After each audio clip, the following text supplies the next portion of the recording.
Hello guys, magandang umaga. Good morning.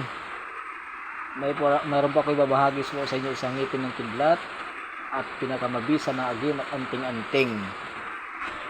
Ito, kung paano ang pagdibusyon para mabuhay palagi yung mutya na kidlat o agimat. Ito po ay nakuha ko sa ilog at ito po ay magnetic na bato. Tingnan niyo nang mabuti at explain ko sa inyo, no. Hindi naman lahat ng ngipin ng kidlat ay magnetic. Meron din na parang kidlat din pero hindi naman kidlat, pero asteroid siya, meteorite o bulalakaw. Yan po ang ngipin ng kidlat. Yan. Ang pagdibusyon ko ito ay Ama namin sumasampalataya, Aba Ginoong Maria at saka ang Gloria. At isasunod po ang Rasgumkuram at saka Sator. Yan. Ang pagdibusyon para palagi buhay ang inyong agimat. Ngipin ng kidlat. Yan po. Pinaka mabisa po ito sa lahat ng mga agimat. Kasi bigay ng kidlat ng bigay ng Panginoon ang gagaling sa kalawakan. Yan po. Magnetic po yan. Ito naman ay ngipin din ng kidlat. Ipapakita ko po sa inyo, no. Pero hindi to magnetic. Tingnan niyo mabuti. Ngipin ng kidlat yan pero hindi magnetic. Makakuha ka ng ngipin ng kidlat, lahat magnetic, hindi. Ang sinasabi ko lang, lahat na may aura.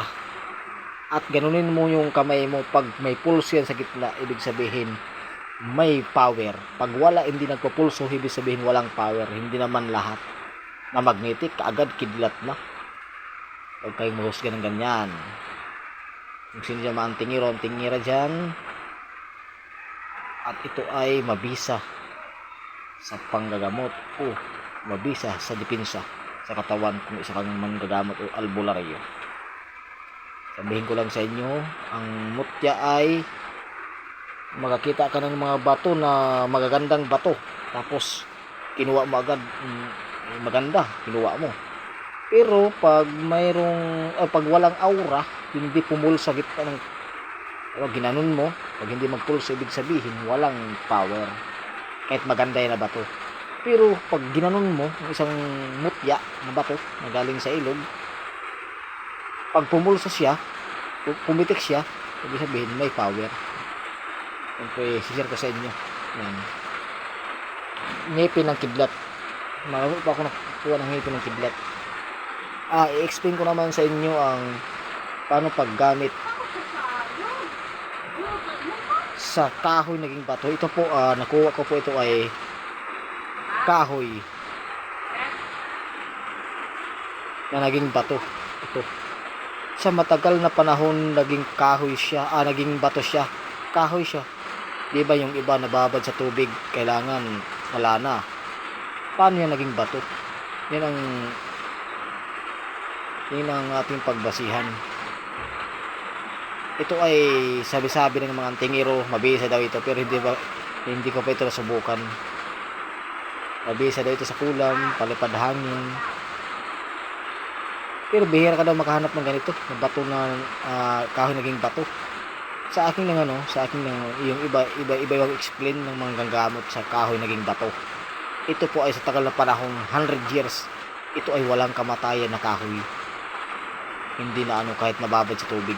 Ilang 100 years man, 200 years, tagal na panahon, ito ay talaga mabisa, milagro talaga sa kalikasan. Yan, kahoy naging bato. Kasi yung iba hindi naniniwala, nakikita ng video sa mga YouTube, ay yan, ganyan, naging bato yan kasi sa malamig ang panahon, ganun, sa tagal na panahon naging bato. Hindi. Ang walang alam. Pero sa mga ganito, marami akong alam sa mga mutya. Yan po ay ibabahagi ko sa inyo. Paano po ang paggamit nito? Ang paggamit ko ay ilagay sa grapa. Kumuha ko, ilagay mo sa grapa at lagyan ng langis at lagay ng Latin para mabisa siya at dasalan. Dasalan Martes, Biyernes, pagdasal ito ay mabisa po ito sa mga kulam. Yan po, babahagi ko po sa inyo no, ang kahoy naging bato. Kesa ito po, may papakita din ako at ito ay isang bulalakaw. Bato na ginakuha ko ng meteorite. Pag galing sa kalawakan ng mga bato, yan, pag bumabagsak sa lupa, umiilaw yan. Yan. Ang tatawag meteorite, bulalakaw. Ito ay uri na bato galing sa kalawakan. Mainit siya, malakas ang aura, at magnetic siya. Kumakapit sa magnet. Bato siya, kumakapit sa magnet. Yan.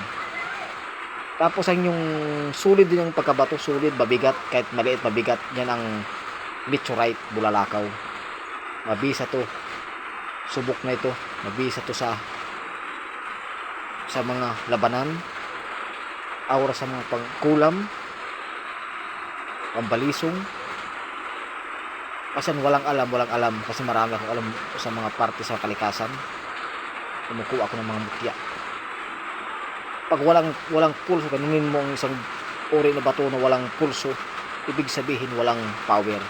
Pag ginanon mo, pag pumitik siya sa gitna, ibig sabihin may aura, malakas ang power. Yan. Guys, tingnan nyo, isi-share ko sa inyo yung bulalakaw ito nakuha ko. At ito pa na isa. Bulalakaw din ito. Binaril na ito, pero hindi na ano. Yan. Magnetic po ito na bato. Malakas ang aura nito pag ganoon mo sa palad.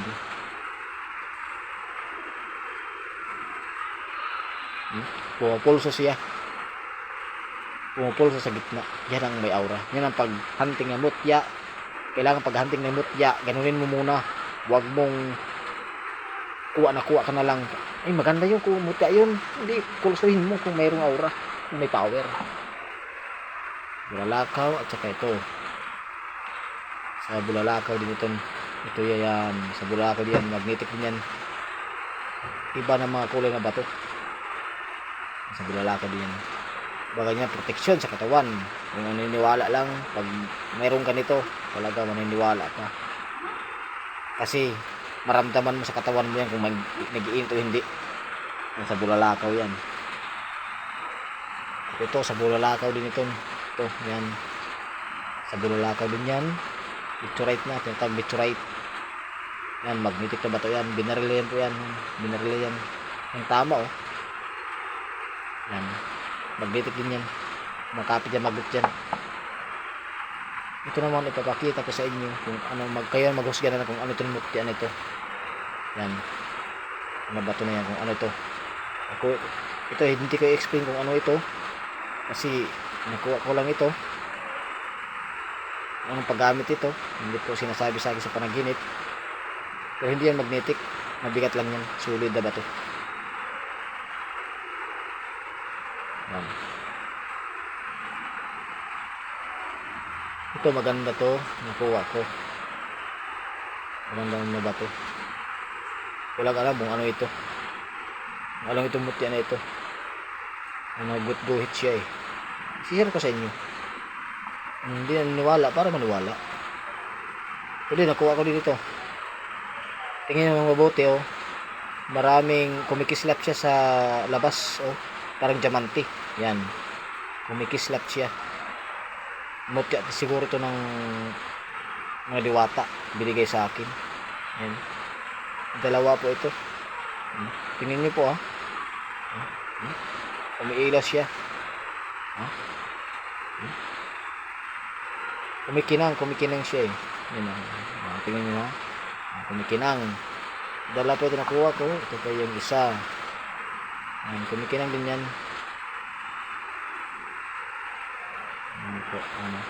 Kumikinang din yan. Binigay sa akin ng Encantadong Diwata.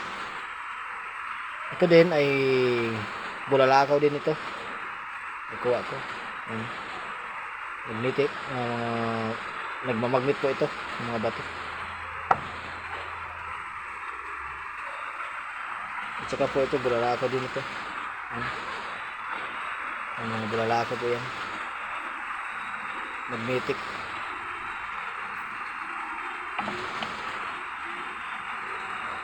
Ito po, meron po ako rito. Isishare sa inyo. Ano ba yun? Buwanin ko lang ha. Ano ba yun? Saan ba yun? Ano ba to? Ngipin pala yung ngipin. Ano yun? Ngipin. Ito. Wala.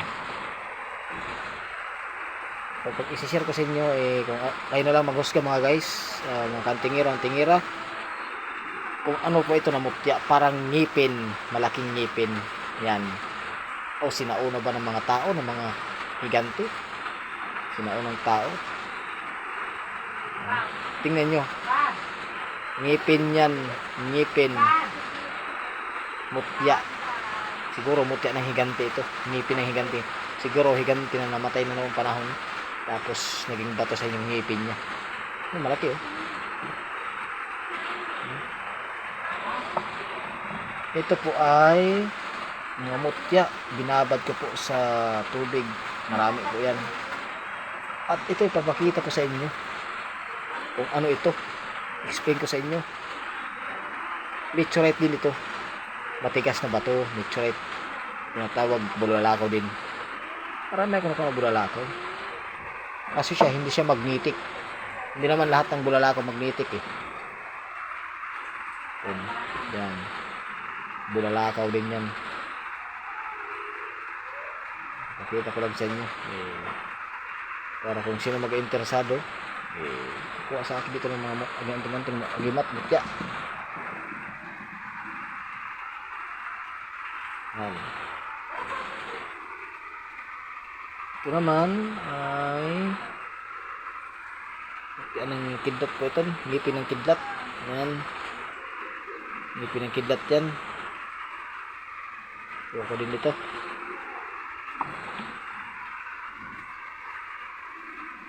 Ay ito, papakita ko sa inyo kung ano, kung kayo na maghusga nito, kung ano ito para sa inyo, ano ba siya. Bato siya, malapad na bato, pero may design. Yan, may design siya. Okay. So, ano po yan, ano ito sa ano ito sa tingin ninyo. Yan, tingnan nyo ng mabuti. Ano ito, so ito sa inyo.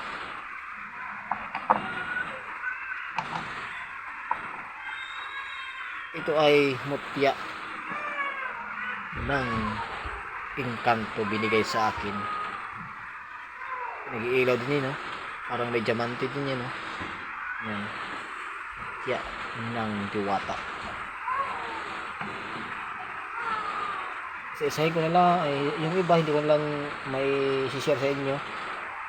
Pero ito, share ko sa inyo kung ano ito.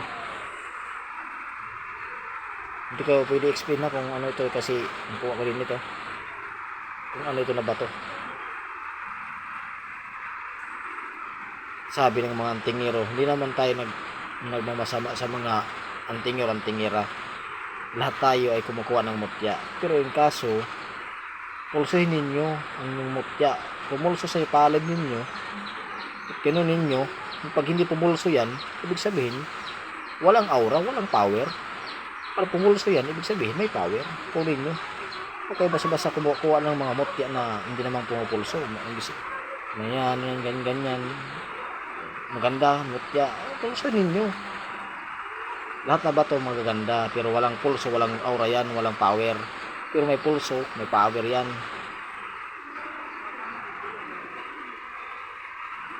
Ano ba ito? Ito, ipakita kasi kung ano ito. Ayun lang mahusga. Kung ano ito na bato.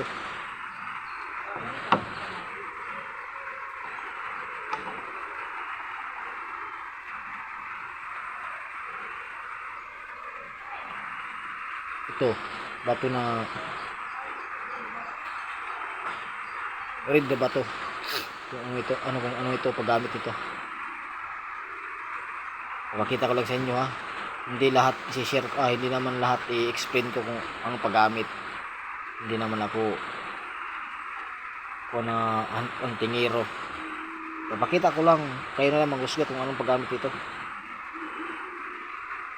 Mga tingiro dyan, mga tingira dyan, kayo na lang maghusga kung anong paggamit ito. Sa akin, hindi ko pwede explain kung ano. Sa akin, iba kasi mag-explain ng mga albularyo. Iba na explain nila. Yan.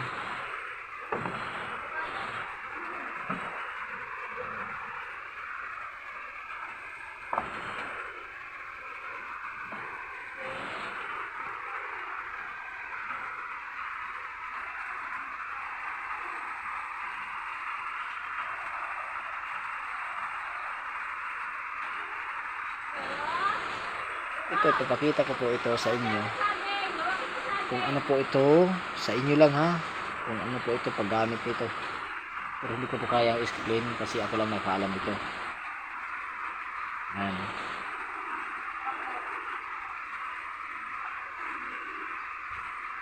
Bato na may mga aura siya. Ayan po, isisir ko sa inyo.